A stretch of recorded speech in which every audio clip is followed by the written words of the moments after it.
دلته په دې کور کې یو ماشوم وژل سوی ده.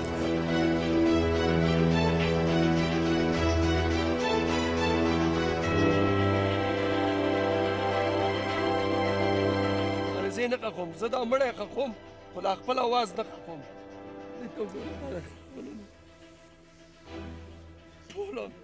ټولو خلکو ته غږ کوم د افغانستان چې ځان او غږ اوچت نه کوي په والله که دا قام بدل شي. خپل اواز مه خښوئ قبر کې. ور نه مې ورله پوښتنه وکړه چې څه چل وشوی چې ده ته دا نرس پیچکاري وکړه په ډېره تیزۍ تېره کړه. ورته ومې ویله چې ولې داسې خو ما څوک نه دي لیدلي تر اوسه پورې چې داسې دغه تېره کړي دا پیچکاري دومره تیزه تېره کړي. وایي چې ښه خورې که ښه مورې. وایي پیچکاري یې وښکله. د پیچکاري د وښکلو سره هلک بېهوشه شو او زما په سینه راولېده. راغی پیچکاري ورته لګولې. پیچکاري چې لګوي نو ما یې پیچکاري نه زیاته ورته تېره کړې په غېږه کې راولېدلې. خولې ته یې زګونه راغلي، پوزې ته یې زګونه راغلي.